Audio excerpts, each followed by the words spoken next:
Hello guys, welcome back and welcome to the series Revise CPM with me and this is part 2 and आज हम लोग पढ़ेंगे PERT के बारे में। ठीक है, तो कल का आई होप आप लोगों ने ESE प्रीलिम्स का चैप्टर 1 ख़त्म कर लिया हो। कोई डाउट्स होंगी वो भी क्लियर हो गई होंगी मे बी अभी तक। ठीक है, नहीं हुई तो you can ask me any time. ठीक है, कमेंट कर दो क्वेश्चन नंबर या डाउट कमेंट कर दो and I try to answer that. ठीक है, तो आज की वीडियो में हम लोग PERT को पूरा फिनिश करने का ट्राई करेंगे। उसके बाद फिर कल CPM कर लेंगे, साथ ही साथ आज भी हम आपको होमवर्क देंगे और वो आप लोगों को करना है। ठीक है, तो चलिए। तो PERT एनालिसिस की हम जब बात करते हैं तो इसका मतलब क्या है? Programme evaluation and review technique. ठीक है, तो programme evaluation and review technique is the PERT। ठीक है, तो सबसे पहले हम बेसिक पे तो अभी नहीं जाने वाले, थोड़ा सा एडवांस पे ही जा रहे हैं, है ना, क्योंकि बेसिक्स का इतना समय नहीं है और आप सब लोग ऑलरेडी आ रहा है सिलेबस। ठीक है, क्योंकि ये रिवीजन सीरीज़ है तो एक बार आपने पढ़ा हुआ है, इसलिए थोड़ा सा हम डेप्थ में जाएंगे और जो इम्पोर्टेंट चीज़ें हैं उस पर जाएंगे। तो एक्टिविटी टाइम में इस पर 3 तरह के टाइमिंग्स होते हैं इसकी एक्टिविटी के।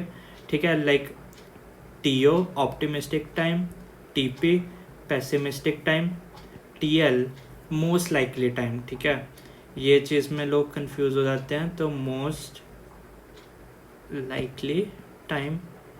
ठीक है, उसके बाद इन तीनों टाइम से हम लोग को मीन एक्सपेक्टेड कंप्लीशन टाइम निकालना रहता है। ठीक है, mean expected completion time of an activity निकालना होता है।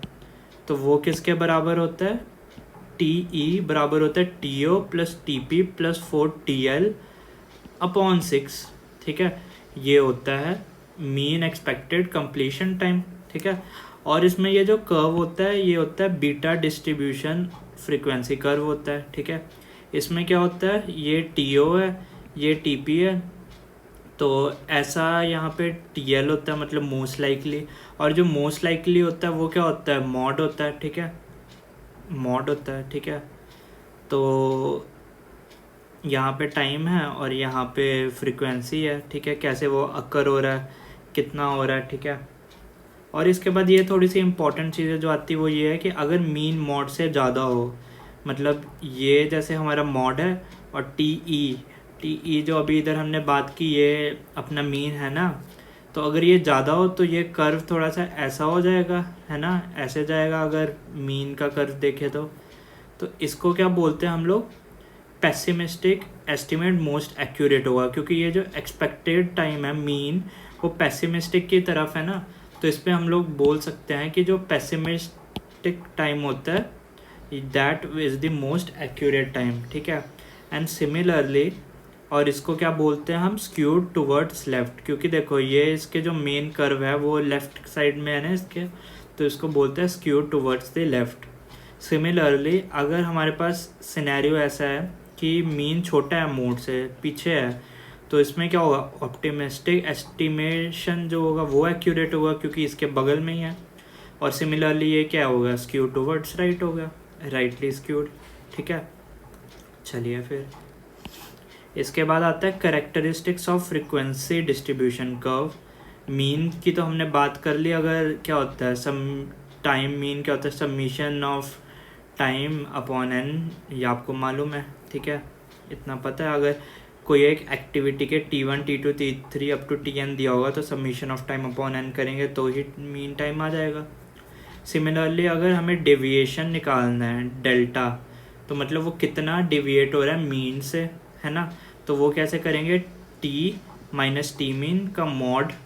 ठीक है, T माइनस टी मीन का मॉड, और T क्या एक्चुअल टाइम है माइनस टी मीन जो ऊपर सब में आया। ठीक है, और उसके बाद एक टर्म आता है वेरिएंस आता है। वेरिएंस क्या होता है? वेरिएंस होता है mean of square of deviations. क्या होता है? Mean of square of deviation, मतलब ऊपर से हमारे पास आया कुछ Δ1 Δ2 Δ3, 3 है अगर हमारे पास टाइम। ठीक है, तो mean of square of deviation मतलब इसको वेरिएंस को सिग्मा स्क्वायर लिखते हैं, तो Δ1 square plus Δ2 square plus Δ3 square upon में n, और यहाँ पे n की वैल्यू क्या है 3। तो ये होता है वेरिएंस होता है। और ये क्यों यूज़ होता है, और इसका एक और चीज़ है कि जो वेरिएंस है ये बराबर होता है TP माइनस TO अपॉन 6 का होल स्क्वायर के बराबर भी होता है। ये क्यों होता है ये अभी हम देखेंगे कैसे होता है ये भी, ठीक है। और ये किसके लिए यूज़ होता है, it is use to express और रिप्रेजेंट द अनसर्टेनिटी और variability in the completion of an project, ठीक है। मतलब जो प्रोजेक्ट के अंदर कितनी अनसर्टेनिटी आती है, क्यों रिप्रेजेंट करता है, क्योंकि वेरिएंस बेसिकली एक तरह से डेल्टा से ही तो हम फाइंड कर रहे हैं ना, और डेल्टा क्या डेविएशन है, तो मतलब कितना मीन से डेविएट हो रहा है, ठीक है, कितना वेरिएशन आ रहा है प्रोजेक्ट के कंप्लीशन में, इसलिए वेरिएंस उसमें यूज़ होता है, ठीक है, टू रिप्रेजेंट द अनसर्टेनिटी और the variability in the completion of project, ठीक है। आई बात समझ में। उसके बाद स्टैंडर्ड डेविएशन होता है, ठीक है। स्टैंडर्ड डेविएशन भी यूज़ तो यही होता है अनसर्टेनिटी या variability in the completion of project में, लेकिन ये होता क्या है, रूट ऑफ वेरिएंस होता है, ठीक है, under root of sigma square, ये अंडर रूट, और ये और किसके बराबर हो गया, TP माइनस TO बाय 6 के बराबर हो गया, है कि नहीं। उसके बाद आता है प्रोबेबिलिटी डिस्ट्रीब्यूशन कर्व, ठीक है। ये होता है, इसमें हम लोग देखते हैं एरिया बाउंड का कॉन्सेप्ट होता है कि लाइक ये ABC का अगर पूरा एरिया मैंने 1 मान लिया, ठीक है, तो प्रोबेबिलिटी अगर AX का निकालना है तो वो क्या होगा, area bounded by AX upon area bounded by ABC होगा, right. Just a second guys, just a second, या एक्चुअली आई वाज चेकिंग कि रिकॉर्डिंग हो रही है ना। क्या हुआ था एक बार, सॉरी टू डिविएट, एक बार मैं वीडियो अपलोड कर रहा था तो वो वीडियो वॉज अराउंड 30 या 40 मिनट्स की थी, कोई रिवीजन की वीडियो थी, तो उस पर माइक्रोफोन ऑन नहीं था उस टाइम पे। तो जब मैंने बाद में वीडियो चेक की ना तो स्क्रीन रिकॉर्ड हुआ था लेकिन माइक्रोफोन रिकॉर्ड नहीं हुआ था, मतलब वॉइस रिकॉर्ड नहीं हुई थी। तो उस पर मेरे को दोबारा से फिर वो 30 मिनट की वॉइस ऐड करनी पड़ी थी और दोबारा से सारा वीडियो को बनाना पड़ा था, तो बहुत हेक्टिक हो गया था। इसलिए मेरे को अभी इंस्टेंटली याद आया कि आज भी मैंने चेक नहीं किया कि वॉइस है या नहीं है, इसलिए अभी मैं वो चेक कर रहा था, ठीक है। तो चलिए आगे बात आ रही है हमारी प्रोबेबिलिटी डिस्ट्रीब्यूशन कर्व की आ रही है। तो ये क्या है कि जैसे area bounded by AX upon area bounded by ABC, ठीक है। तो इसका मेन जो है उसके करेक्टरिस्टिक्स इंपॉर्टेंट है, मतलब अगर TE कुछ है expected mean expected time, TE minus sigma two TE plus sigma, इसमें जो एरिया हम मानते हैं वो मानते हैं 68% ऑफ टोटल एरिया। ये 3 बातें आपको याद रखनी है, ये ESC के पॉइंट ऑफ व्यू से इम्पॉर्टेंट है, पूछ सकते हैं ESC में कोई वैल्यू नहीं दी होगी, गेट में तो आपको याद ना करो तो भी उधर मेंशन हो सकता है, बट ESC में मेंशन नहीं होगा। तो ये वाली वैल्यूज़ थोड़ी याद रखनी है कि TE माइनस सिग्मा से TE plus sigma 68% of total area, TE minus 2 sigma two TE plus 2 sigma ये होगा 95% of total area, TE minus 3 sigma two TE plus 3 sigma 99.7% होगा। अब इसी के कारण ये जो थर्ड पॉइंट है हमने ये लिखा था कि जो सिग्मा है TP माइनस TO बाय 6 है, वो कैसे है, हमने लिखा है ये यहाँ से यहाँ तक T माइनस 3 सिग्मा से T प्लस 3 सिग्मा है ना, ये है एरिया बाउंड है। अब ये क्या है, हमने पीछे माना था ये है ऑप्टिमिस्टिक टाइम, ये है पेसिमिस्टिक टाइम, मतलब T plus 3 sigma minus T minus 3 sigma is equal to TP minus TO। तो ये आ गया कि नहीं आ गया ऐसे relation, sigma is equal to TP minus TO upon 6, ठीक है।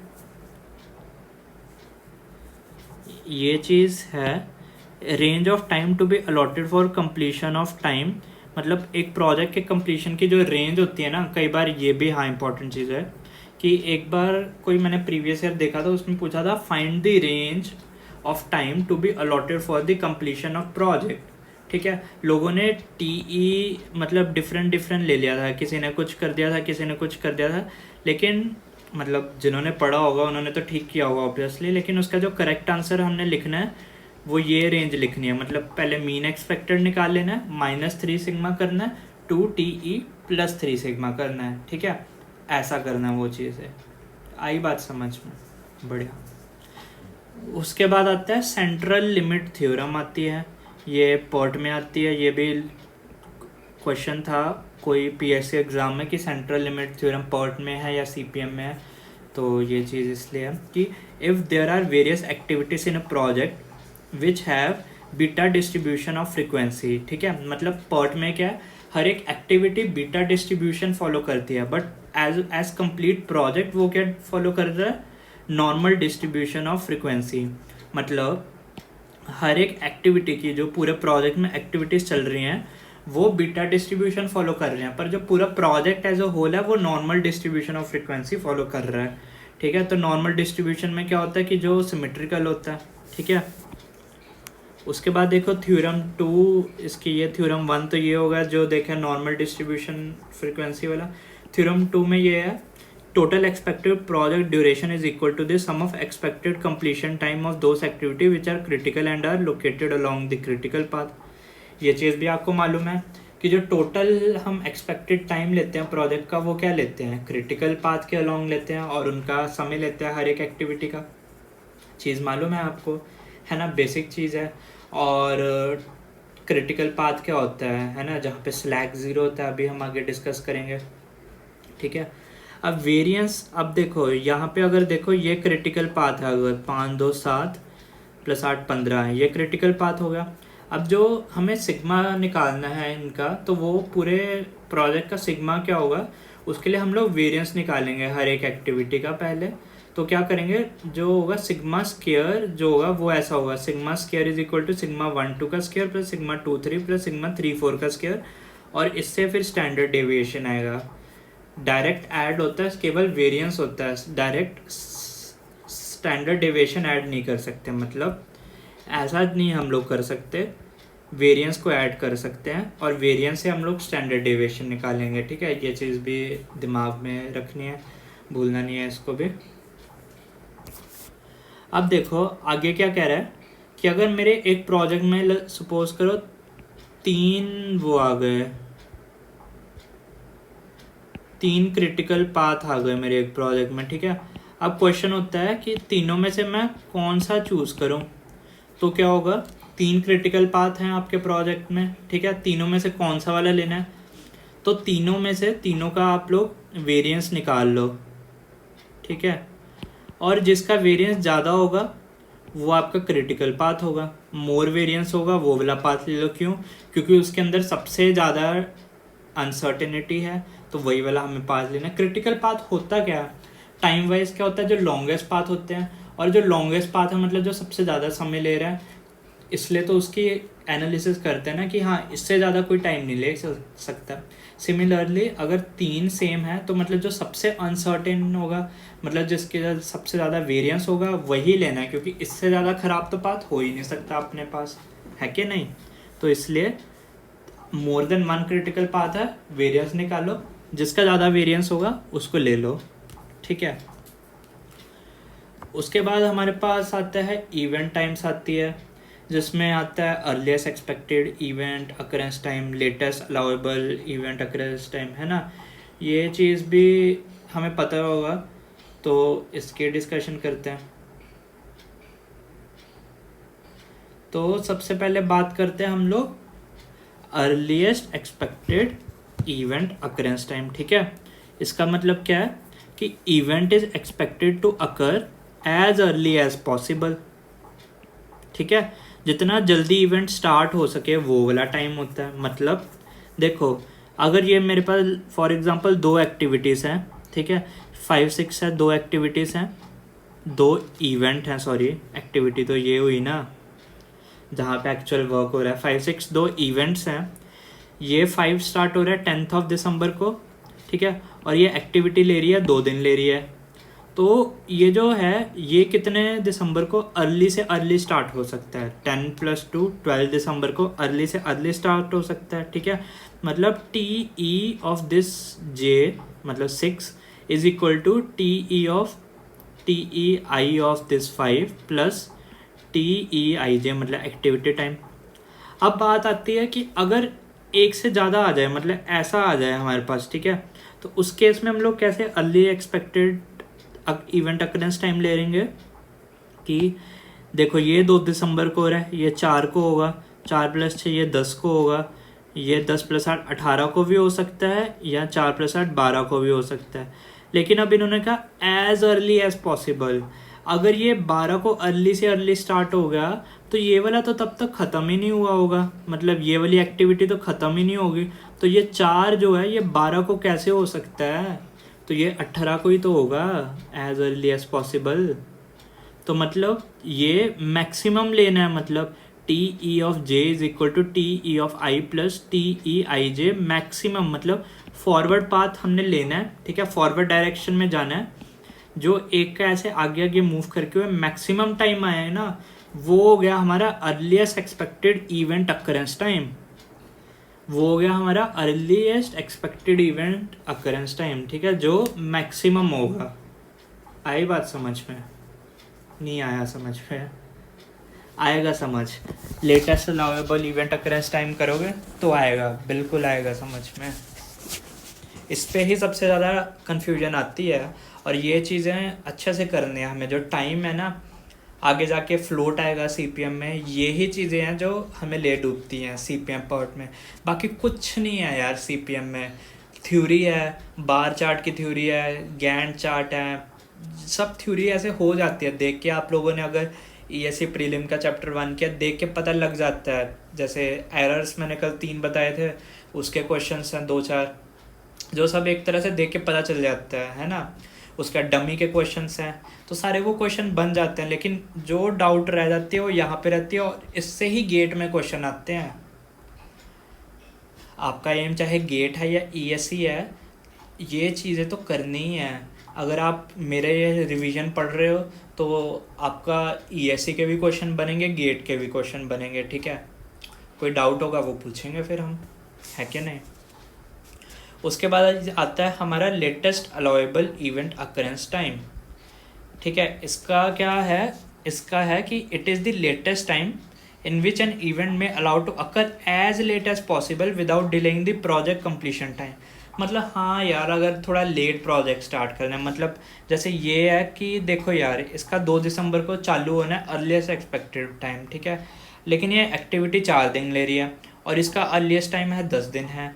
तो मैं कह रहा हूँ कि यार इसको कितनी से देरी से मैं स्टार्ट कर सकता हूँ, इसको कितनी, ये 10 दिन में इसको चालू करना है अर्ली से अर्ली, 10 - 4, मतलब इसको मैं 6 तक स्टार्ट कर सकता हूँ। अभी हमने इसका 2 दिसंबर लिया था अर्ली एक्सपेक्टेड टाइम, लेकिन इसका लेटेस्ट अलाउेबल इवेंट टाइम जो है वो 6 दिसंबर तक भी हो सकता है, और इसमें प्रोजेक्ट जो है डिले नहीं हो पाएगा, डिले नहीं होगा इसका प्रोजेक्ट, ठीक है।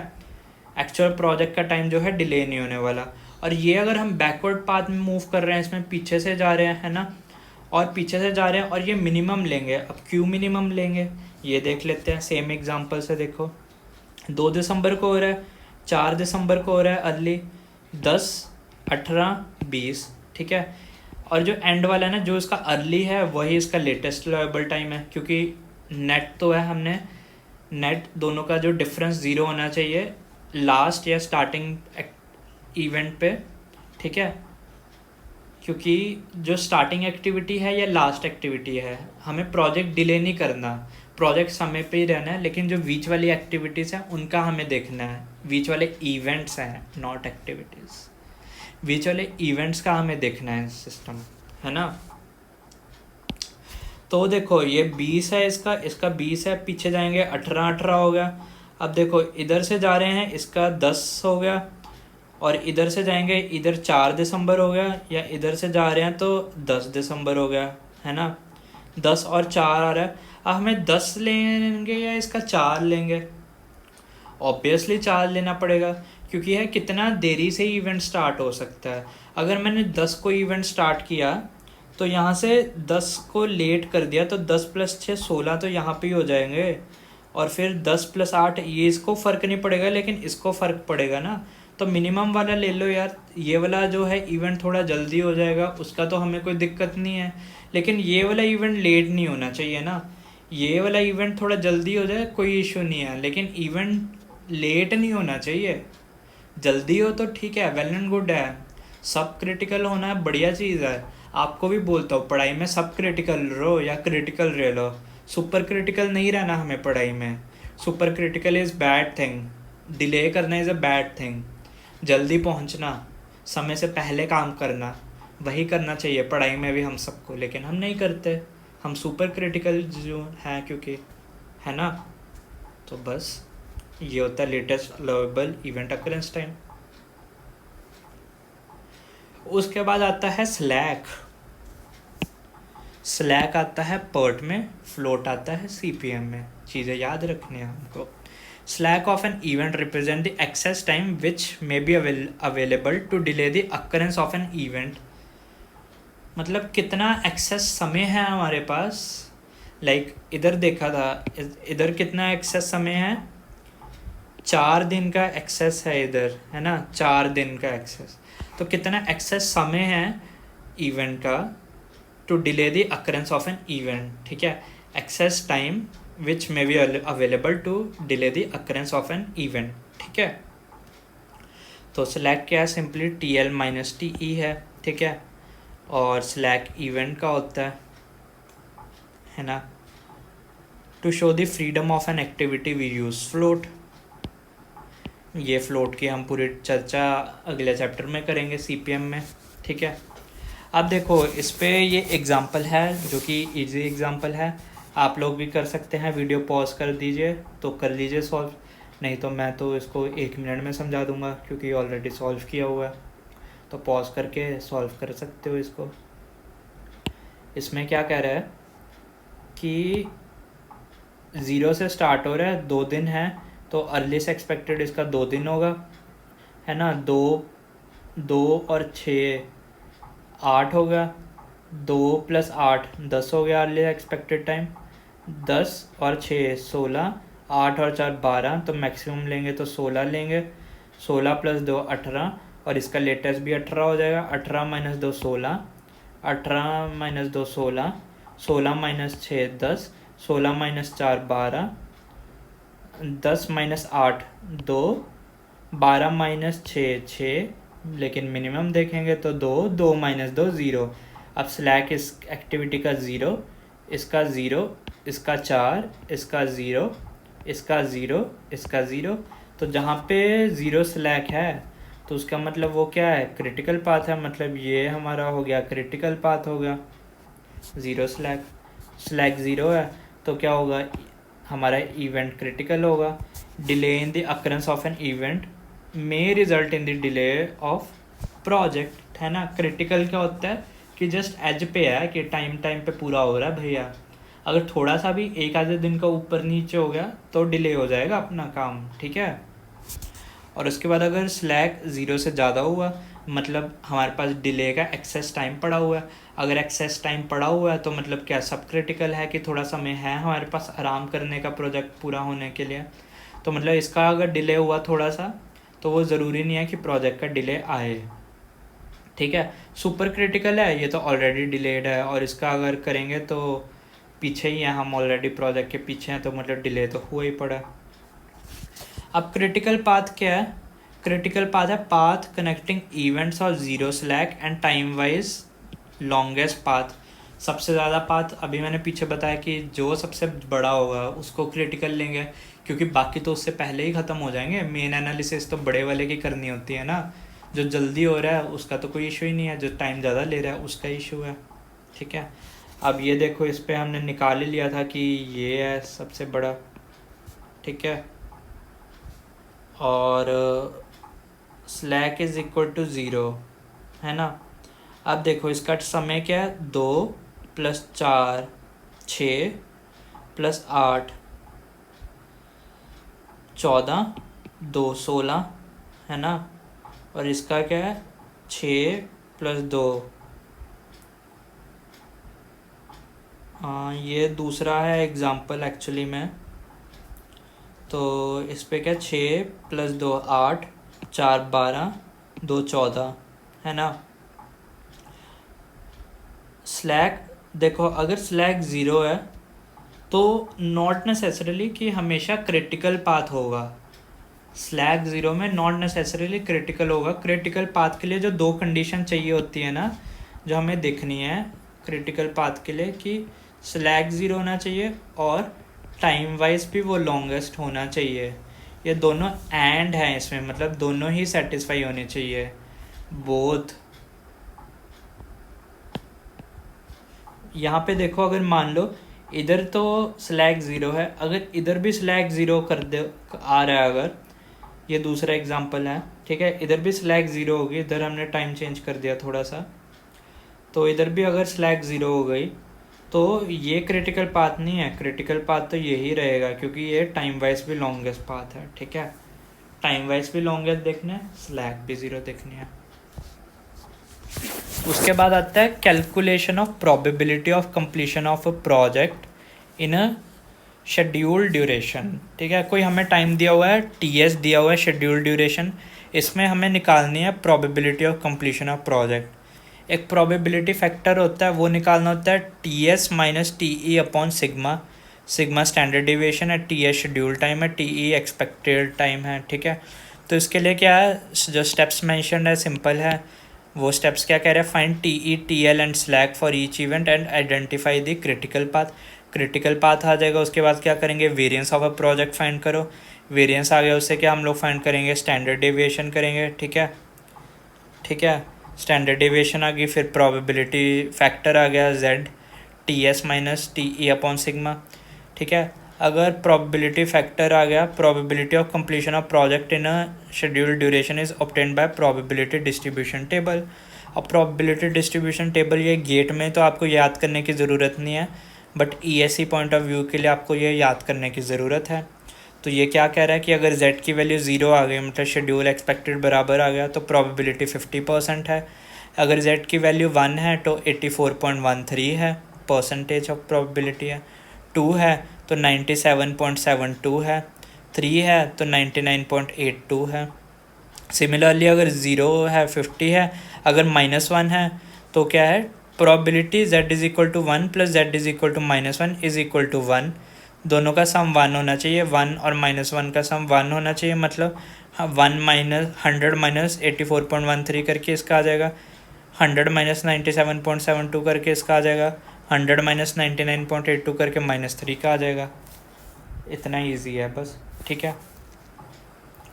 उसके बाद देखो, हमें ऐसे क्वेश्चन दिए होंगे जो ईएससी का होगा, या गेट में ऐसे क्वेश्चन पूछ सकते हैं, ईएससी मेंस में पूछ सकते हैं, ठीक है, ऐसे क्वेश्चंस। तो क्वेश्चन कहेंगे, following drop pot network drawing and find critical path variance, what time should allocate so that probability of completion is 90%। अब ज़रूरी नहीं है कि इन तीन में से ही आएगा प्रोबेबिलिटी, उसने 90% दे दी प्रोबेबिलिटी, ठीक है। तो ये एक ऐसा नेटवर्क दिया, 1 2 2 3 2 4 2 5 3 7 3 4 4 6 5 6 6 7 6 8 एंड 7 8। टीओ टीएल टीपी दिया है, इनका टीई निकाल लोगे हर एक पाथ का, टीई आ गया हर एक पाथ का, हर एक पाथ का टीई आ गया। उसके बाद हम लोग क्या निकाल सकते हैं, टीई आने के बाद हम लोग क्रिटिकल पाथ फाइंड कर सकते हैं। इधर से देखो 1 2 5 6 7 8, 1 2 5 6 7 8, ये वाला पाथ आ गया, क्रिटिकल पाथ आ गया। अगर 1 2 5 6 7 8 क्रिटिकल पाथ आ गया, ठीक है, मतलब ये 37 दिन आ गया, इसका क्रिटिकल पाथ आ गया, क्रिटिकल पाथ आ गया। उसके बाद हम लोग सिग्मा स्क्वायर निकाल लेंगे अलॉन्ग द क्रिटिकल पाथ। वो क्या होता है, टीपी माइनस टीओ अपॉन 6 का होल स्क्वायर होता है, और ये क्रिटिकल पाथ का हर एक एक्टिविटीज़ का निकाल लेंगे हम लोग ऐसे, ठीक है। इससे हमारे पास सिग्मा स्क्वायर क्या आ गया, सिग्मा स्क्वायर आ गया 15 डेज, सिग्मा आ गया √15। इसके बाद हम लोग z निकाल लेंगे, T S minus T by sigma. Schedule time हमें दिया नहीं है, पर प्रोबेबिलिटी 90% दी है। 1 के कॉरस्पॉन्डिंग 84.13 होता है, 2 के कॉरस्पॉन्डिंग 97.72 होता है, तो हम 90 के कॉरस्पॉन्डिंग निकाल लेंगे, जो हमारा 1.4319 आएगा। तो इसके कॉरस्पॉन्डिंग इसको फाइंड कर लेंगे, शेड्यूल जो टाइम आ जाएगा 42.545 डेज आ जाएगा हमारे पास, ठीक है। सिमिलरली ये दूसरा क्वेश्चन है हमारे पास, अगर तो इसमें ऐसा है, सब कुछ सीन दिया हुआ है हमारे पास। क्रिटिकल पाथ निकालेंगे, 30 दिन आ रहा है, सिग्मा स्क्वायर से हम लोग सिग्मा की वैल्यू निकालेंगे, और क्वेश्चन में अगर दिया प्रोबेबिलिटी ऑफ कंप्लीशन इन 35 दिन दी है, तो 35 माइनस 30/सिग्मा, सिग्मा की वैल्यू हमने निकाल ली है, इससे z की वैल्यू आ जाएगी 1.066 आ जाएगी, उसके कॉरस्पॉन्डिंग हम प्रोबेबिलिटी निकाल सकते हैं, सिंपल। तो इसमें जो मेन चीज़ हमको याद रखनी है वो ये रखना है कि 0 के कॉरस्पॉन्डिंग 50, 1 के कॉरस्पॉन्डिंग 84.13, 2 के कॉरस्पॉन्डिंग 97.72, 3 के कॉरस्पॉन्डिंग 99.82, ये 4 वैल्यूज़ याद रखनी है। और जो दूसरी चीज़ इसमें याद रखने वाली थी वो क्या थी आपके पास, वो आपको ये थी t minus sigma two T plus sigma 68%, t minus 2 sigma two T plus 2 sigma 95%, t minus 3 sigma two T plus 3 sigma 99.7%। तो इसी के साथ हमारा पार्ट तो रिवाइज हो गया है, ठीक है। अब हमारा जो आपका टास्क है, एक बार अपने नोट से पूरा देख लो जितना भी हमने पढ़ा है, मतलब बेसिक्स प्लस पार्ट, ठीक है। ये चीज़ आप लोग देख लो, क्योंकि आज अब हमारे पास ESC के चैप्टर 1 तो आई थिंक आपने कंप्लीट कर लिए होंगे। अब चैप्टर 2 आप लोग स्टार्ट कर दो। इसके अंदर थोड़े ज़्यादा क्वेश्चंस हैं, आई थिंक अराउंड 100 के आसपास होंगे, तो जितने आपसे हो पा रहे हैं, क्योंकि अभी कल हम CPM पढ़ेंगे, तो आपके पास आज का और कल का दिन है ये चैप्टर 2 ख़त्म करने का, तो आपके ऊपर है। मैं अगर होता तो मैं करता 50 to 60 क्वेश्चन करता पर्ट के, ज़रूरी नहीं है पर्ट के, आपको CPM भी आता है तो आप वो भी कर सकते हो, या अगर आपको और एडवांस रहना है तो आप 100 के 100 क्वेश्चन भी आज कर सकते हो, that will be very good, ठीक है, अगर आपने कर लिया। क्योंकि फिर कल आपके पास क्या होगा, हो जाएगा समय समय होगा, और आप आगे का भी पढ़ाई कर सकते हो, ठीक है। तो इतना काम कर लो, ये आपका होमवर्क है, ये आप होमवर्क अपना कंप्लीट करके आओ, फिर हम मिलते हैं CPM में, मिलते हैं कल, है ना। उसके बाद रिसोर्स एलोकेशन में मिलेंगे, फिर जो थोड़ी टेक्निक्स हैं ESC के लिए स्पेशली है उसकी चर्चा कर लेंगे। तो मेजरली मेरा एम जो रहेगा, आज वेडनेसडे है, थर्सडे CPM ट्राई करेंगे हम पूरा करने का। CPM में थोड़ा समय फ्लोट वगैरह पे लग सकता है, बट हम लोग ट्राई कर लेंगे CPM को पूरा करने का कल, इसलिए क्वेश्चन अच्छा आप लोग ट्राई करो कि पूरे कर सको जल्दी से जल्दी, ठीक है। उसके बाद हम लोग CPM पूरा होगा तो मेजरली संडे या फिर मंडे तक, मोस्टली संडे को क्योंकि फ्री टाइम है तो हम एक्स्ट्रा पढ़ाई कर सकते हैं थोड़ी सी, तो संडे तक हम लोग ये पूरा जो है कंप्लीट करने का ट्राई करेंगे, ठीक है। उसके बाद फिर अगला सब्जेक्ट पे जाएंगे, ठीक है। तो फिर बढ़िया guys, all the best, thank you and bye. पूरा करके आना होमवर्क और कल मिलेंगे, ठीक है। तो बाय गाइस, टेक केयर।